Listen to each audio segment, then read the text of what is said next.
Dans la forêt magique de Candlehold, le cycle naturel a longtemps été figé par la magie des anciens. La mort après la vie, l'automne après l'été, la pourriture, la décomposition.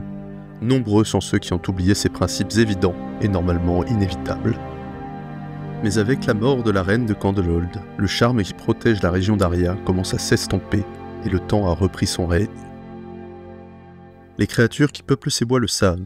Dans la partie décrépite de la forêt, que l'on nomme Putrebois, elles viennent se recueillir auprès de Florian, acceptant leur sort pour se décomposer et retourner à la terre. La mort fait partie du cycle, et Florian transforme la vie en pourriture du simple toucher de ses doigts. Mature, cynique, résigné, Florian est forcé de répandre la putréfaction autour de lui, et préfère garder ses distances avec ses proches, de peur de leur faire du mal. Il est en quelque sorte l'opposé total de Verdance, qui ne souhaite que la vie éternelle à toutes les créatures qui peuplent ces terres. Et pour cette raison, elle lui reprochera pendant longtemps sa présence et la mort qu'il apporte sur son passage. Bien que certains aînés du conseil de Candlehold souhaiteraient que Florian succède au trône, cela ne l'intéresse pas. Adepte de l'épée et des arcanes magiques, Florian ne souhaite utiliser sa force que pour protéger son peuple et continuer sa mission dans le cycle naturel de la vie et de la mort. Et bonjour, bonsoir tout le monde, j'espère que vous allez bien et bienvenue sur Heavy Hunters.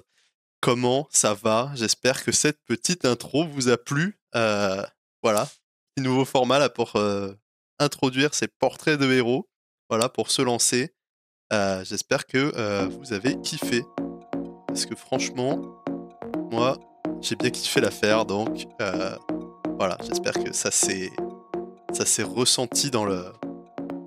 Ça s'est ressenti dans la vidéo, quoi, voilà, bon, dans le doublage. Un nouvel exercice. Hâte de voir ce descriptif de Prism, ouais, ça viendra avec le temps.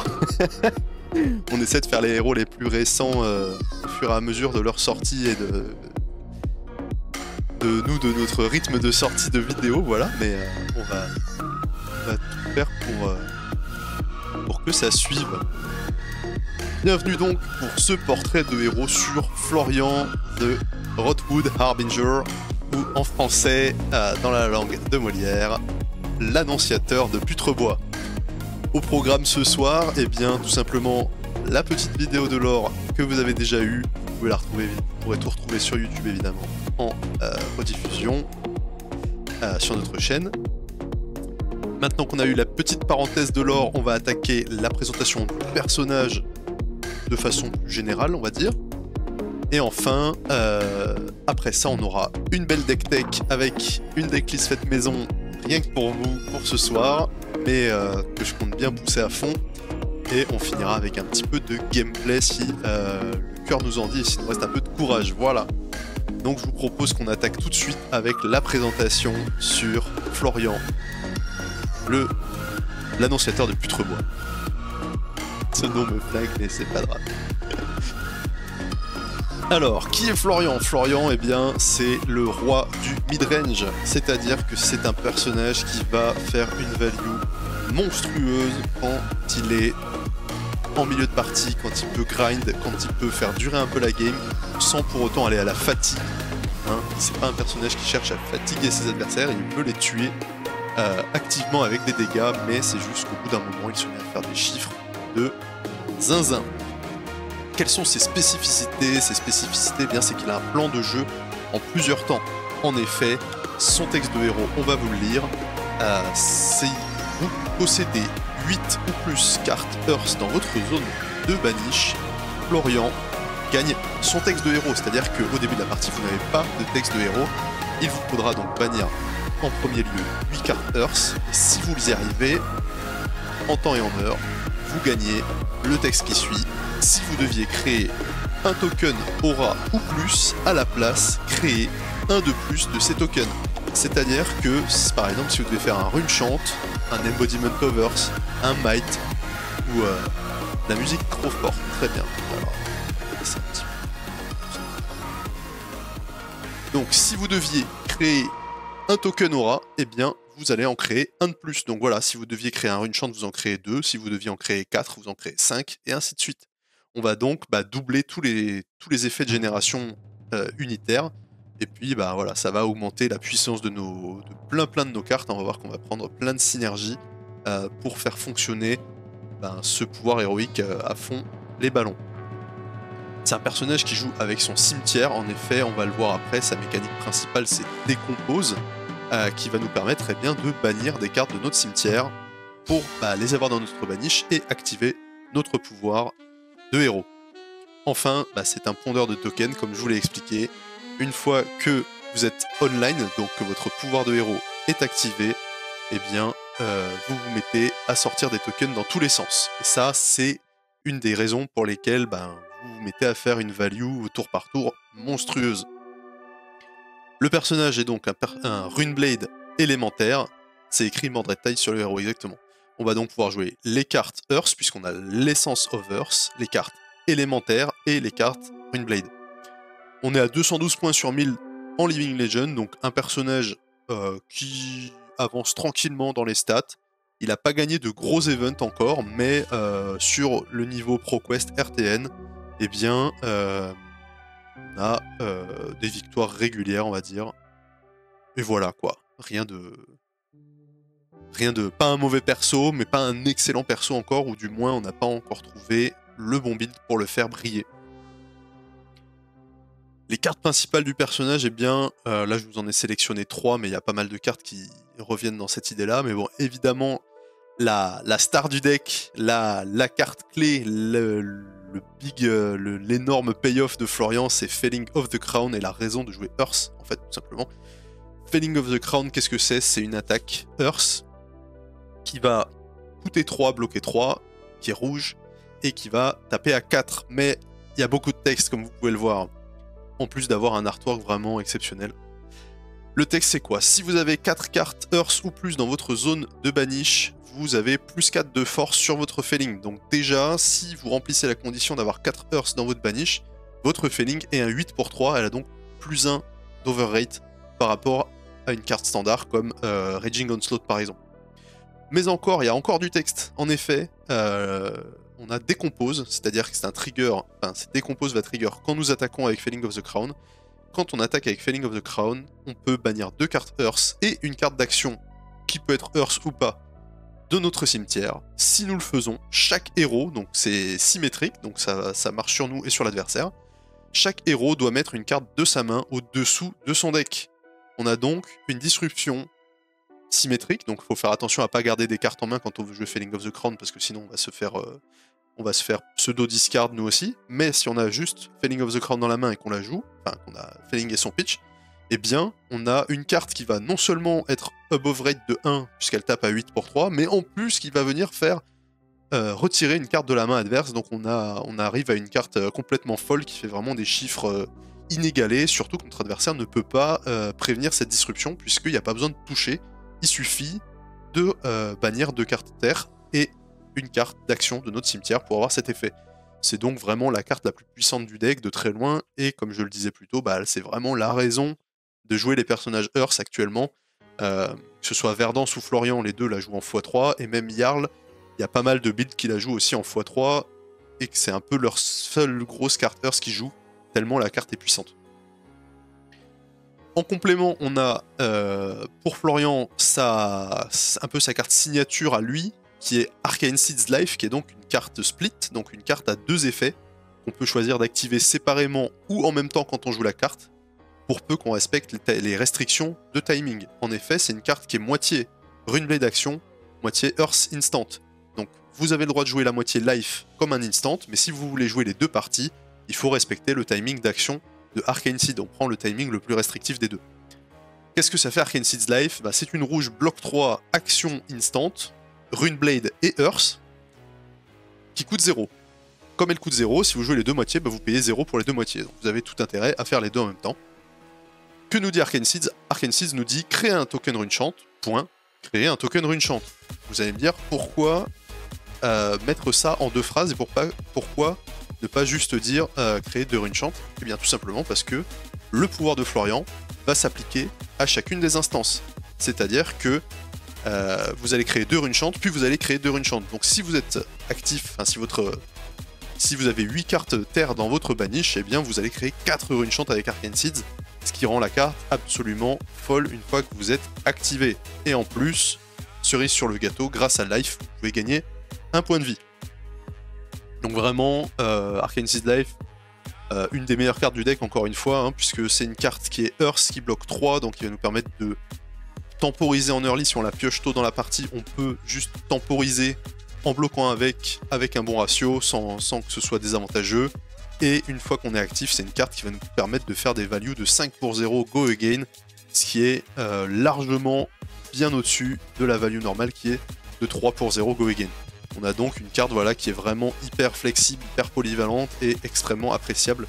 Dans Florian, c'est juste dommage qu'elle n'existe qu'en rouge. Si on pouvait la jouer dans toutes les couleurs, je pense qu'on le ferait.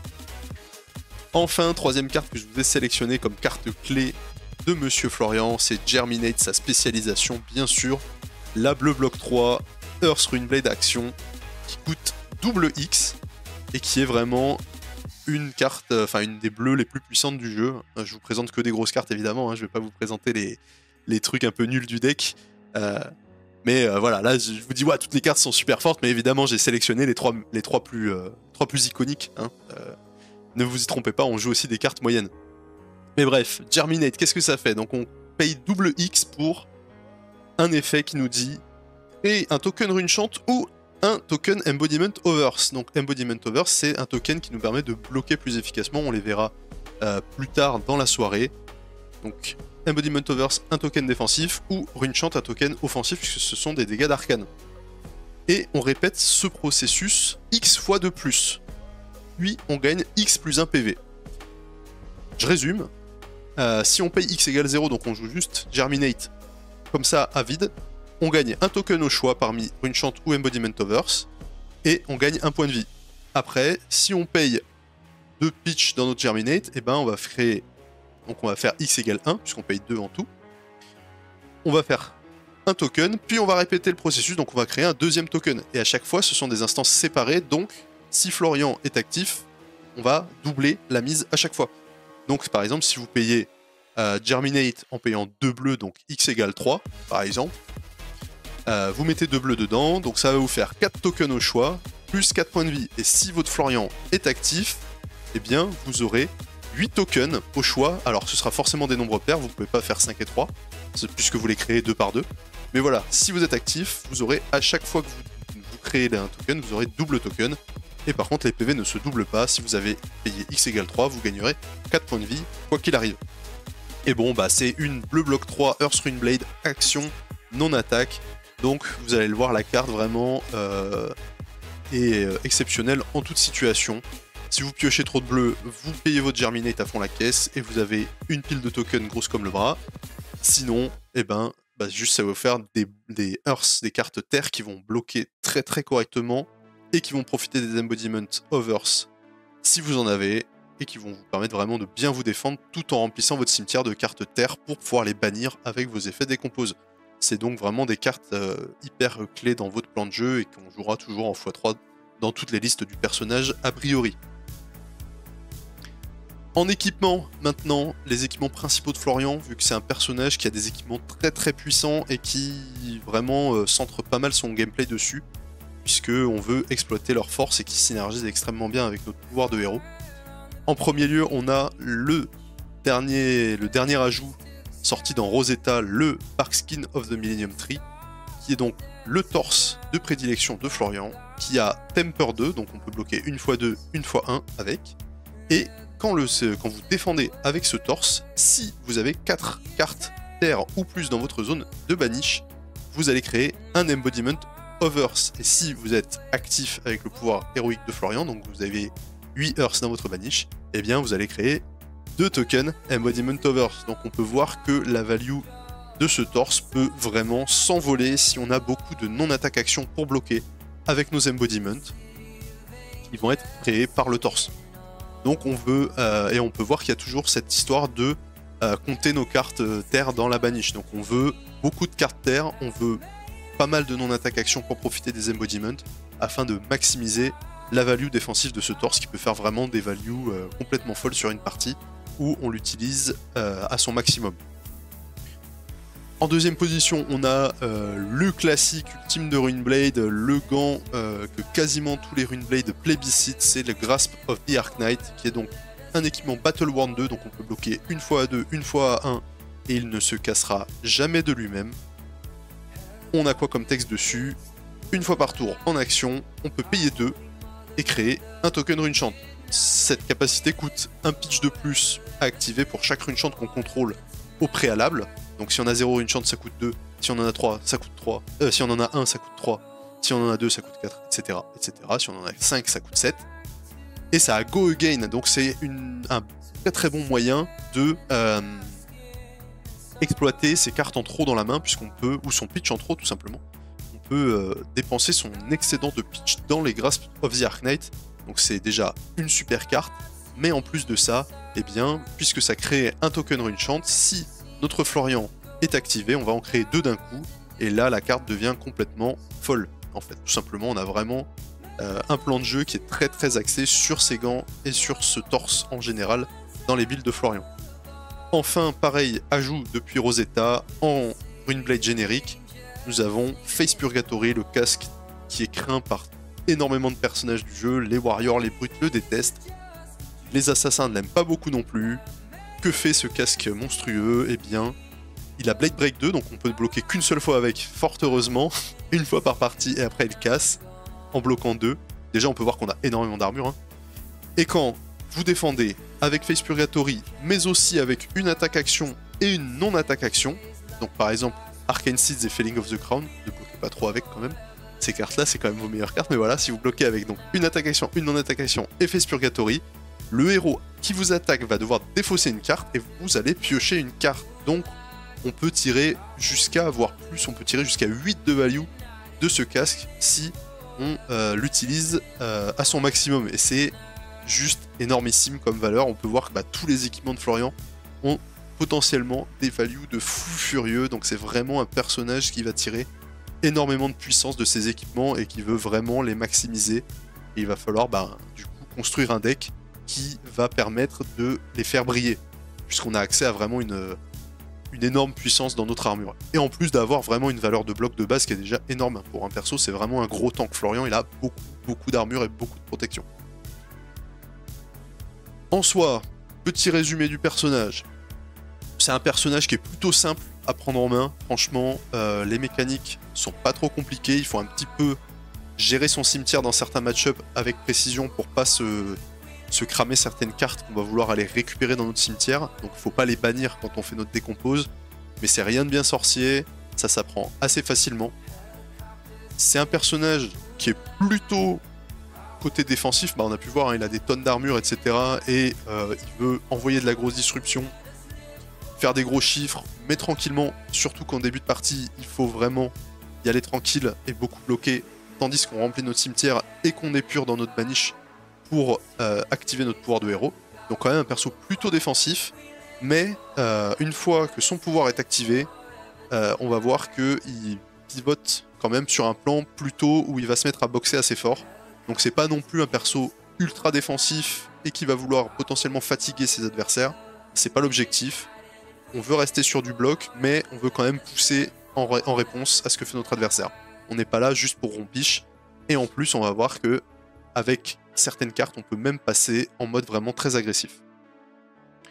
C'est un personnage qui fait vraiment l'équilibre entre les chiffres bruts, notamment avec son pouvoir qui permet de faire beaucoup de tokens et de vraiment prendre beaucoup de value là-dessus, et de l'interaction, puisque, comme on a vu avec Felling of the Crown, et aussi avec d'autres cartes comme Plow Under, Command and Conquer, et pourquoi pas d'autres effets disruptifs, on a aussi des cartes qui vont venir perturber le plan de jeu adverse pour l'empêcher de faire ce qu'il veut, pour empêcher de setup sur notre dos.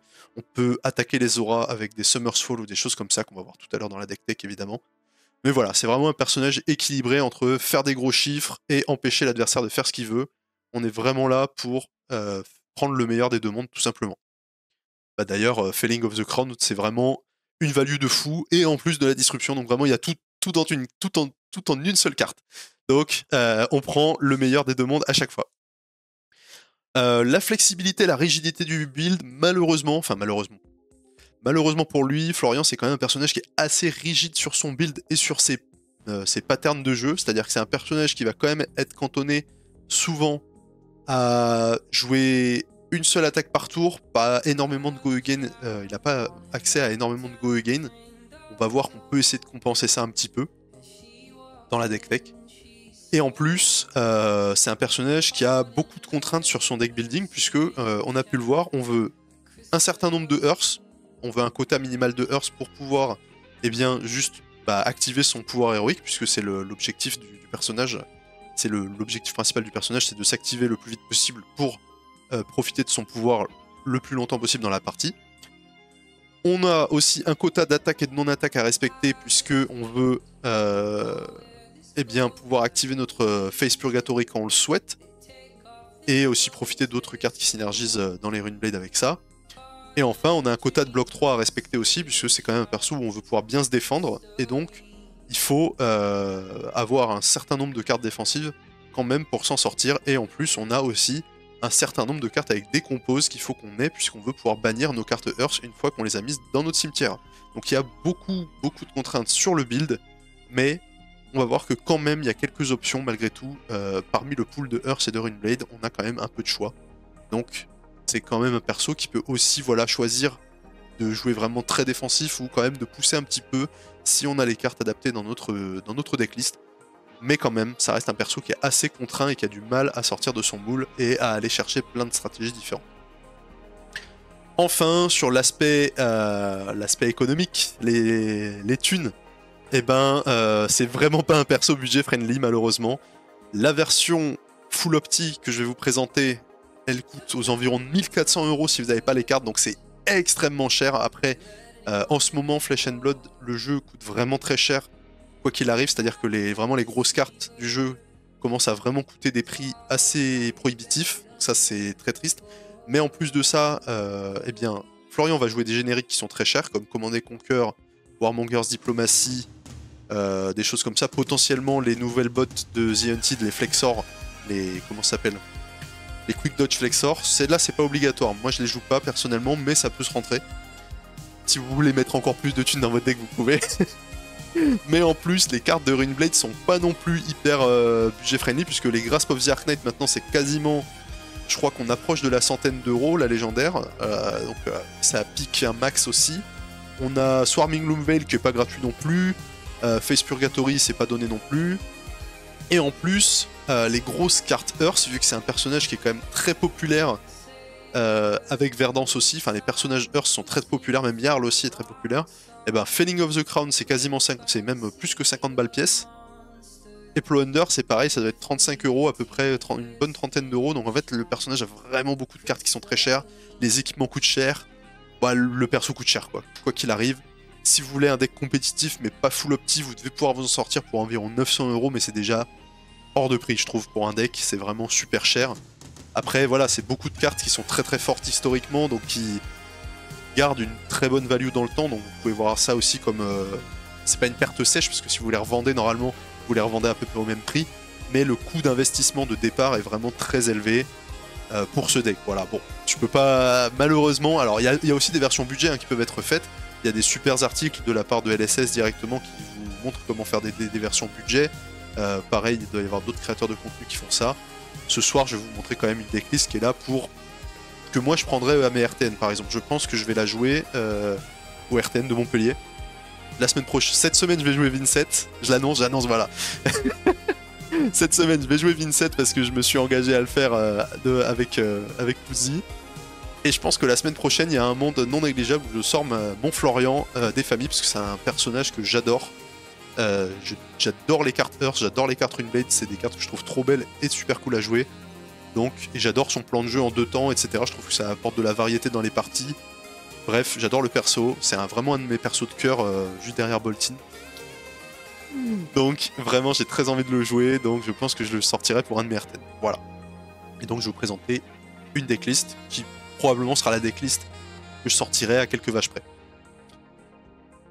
Les forces et les faiblesses de notre ami Florian, eh bien ses points forts, son énorme point fort, c'est qu'il a ce qui s'appelle un mid-game, donc un milieu de partie extrêmement puissant. Une fois que Florian est activé, ou du moins que vous avez déjà 4 cartes terre dans votre baniche, vous avez la moitié de vos cartes qui s'activent, enfin la plupart de vos cartes qui s'activent, Et là, vous vous mettez à sortir des chiffres de débile, vous avez votre Felling of the Crown qui est activé, et c'est vraiment une carte qui fait tout, hein. C'est vraiment la carte qui tient le deck. C'est une carte de fou, on ne cessera de le répéter. C'est vraiment probablement la carte la plus forte du jeu. Alors effectivement, il faut un peu travailler pour arriver à l'activer, et ça demande d'avoir une decklist qui permet de la mettre en œuvre. Mais la carte, c'est vraiment la carte la plus forte du jeu, tout simplement. Il n'y a pas une carte qui fait une valeur aussi puissante pour un investissement pareil. Pour 3 de pitch, vous avez quasiment 11 de value, c'est n'importe quoi.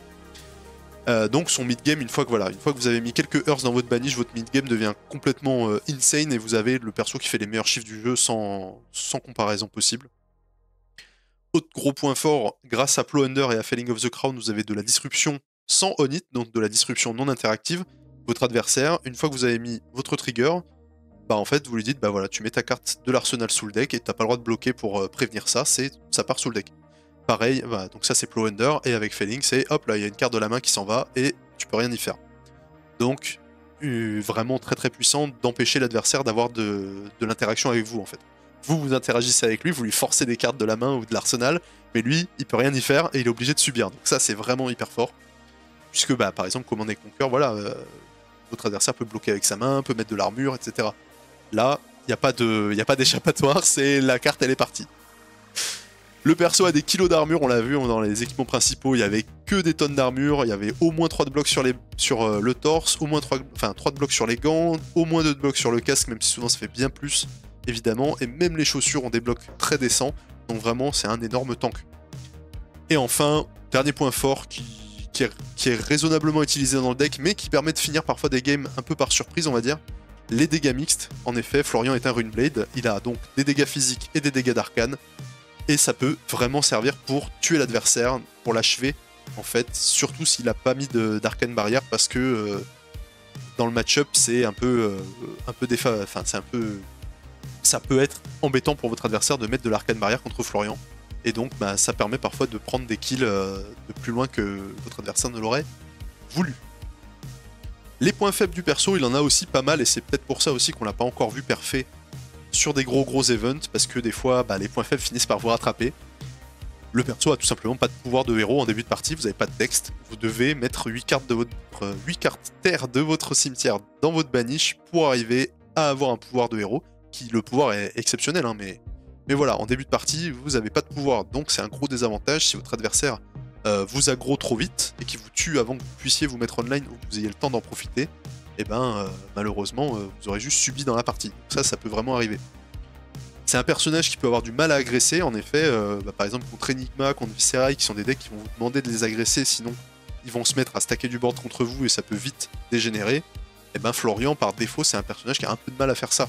Il n'a pas beaucoup de sources de go again, il n'a pas beaucoup de trucs pour rentabiliser ses mains à 4 ou 5 cartes, donc il va falloir trouver un build qui permette de compenser un peu ça. Des fois vous avez des sorties bizarres, en effet, c'est un peu vague dit comme ça, mais j'explique.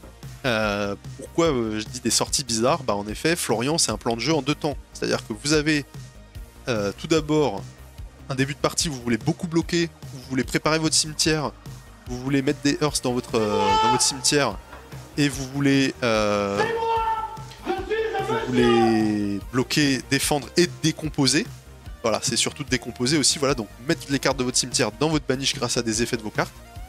Et en fait, bah des fois, vous piochez juste vos cartes Runeblade en premier et les cartes terre sont dans le fond du deck, donc il faut attendre longtemps avant d'en avoir pour pouvoir remplir votre cimetière. Des fois, vous avez vos Plow Under, vos Felling of the Crown avant d'avoir mis des cartes Earth déjà dans votre banish, donc vous n'avez pas le bonus de force, donc vos cartes sont un peu moyennes. Et donc voilà, des fois vous sortez juste à l'envers en fait. Comme c'est un personnage qui a un plan de jeu en 2 temps, si vous avez les cartes du second temps en premier, bah ça va moins bien marcher forcément. Puisque vous allez un peu boiter, vous allez vous débrouiller pour essayer de temporiser le plus possible, pour essayer de remettre tout dans l'ordre. Mais voilà, après des fois quand le perso il sort tout droit, c'est une folie quoi. Des fois vous avez main de départ, vous avez 4 Earths, votre adversaire vous tape dessus, vous bloquez avec tout, vous avez 4 Earths dans votre cimetière, vous piochez vos cartes qui décomposent, et puis c'est parti, et puis vous êtes en ligne au tour 4, et puis là c'est la folie, vous faites des scores de fou et massacrez votre adversaire. Mais des fois c'est dans l'autre sens. Et dans ces parties-là, c'est dur. Il faut arriver à tirer son épingle du jeu et à défendre suffisamment longtemps pour quand même réussir à stacker sa banish. Enfin, dernier point faible, et c'est un peu un point faible qui nous a surpris quand on a commencé à travailler le perso quand il était sorti, c'est que c'est un personnage qui fatigue. En fait, c'est un personnage défensif, plutôt axé défensif, mais il fatigue très vite, contrairement à ses homologues gardiens ou à Nu ou à Enigma par exemple, qui sont des personnages défensifs mais qui vont... qui peuvent être très défensifs, mais qui vont fatiguer, qui vont être très très forts en late game et à la fatigue. Bah Florian, lui, c'est pas du tout le cas. Une fois que vous avez passé toutes vos cartes les plus puissantes, et ben en fait, il n'y a plus de jus. Et du coup, bah, vous vous faites fatiguer. Donc c'est un personnage défensif, mais qui doit se mettre à agresser une fois qu'il est activé pour tuer son adversaire activement, puisque vous perdez généralement à la fatigue contre les autres decks défensifs. Et voilà, c'était le récap de Florian. J'espère que ça vous aura plu et que vous aurez mieux compris le personnage. Restez avec nous pour la deck tech qui arrive tout de suite. Et on va pouvoir continuer avec ça. Si vous regardez cette vidéo sur YouTube, la deck tech sera postée séparément juste après. Retrouvez-nous sur Eventers, n'oubliez pas de vous abonner, évidemment, de mettre un petit pouce, un petit commentaire. Ça nous fait énormément plaisir de lire vos retours et on prend toutes les critiques constructives, évidemment. Ça nous aide à faire le contenu le plus cool pour vous. Voilà.